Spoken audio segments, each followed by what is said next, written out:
ఒక అబ్బాయి ఒక అమ్మాయి బండి మీద అట్లా తిరిగి కూర్చొని చూస్తూ ఉంటారు. ఇప్పుడే మేము జిమ్ దగ్గరికి వచ్చేసాం గాయ్స్. రోజు జిమ్కి వచ్చి జిమ్ చేస్తాము, ఈరోజు రాలేదు. అంతా ఈ అబ్బాయి వల్ల. ఏం చేస్తాం, యూట్యూబ్లో షార్ట్స్ తీద్దామంటాడు, తీయడు. ఏదో ఒక వీడియో చేద్దామంటాడు, చేయడు.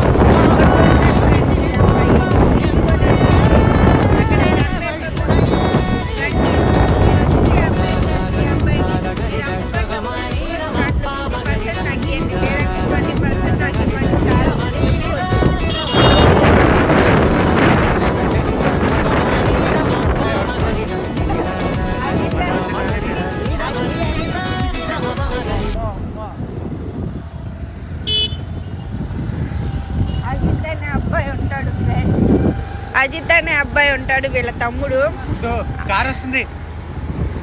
ఆ అబ్బాయిని అమ్మేస్తే వాళ్ళ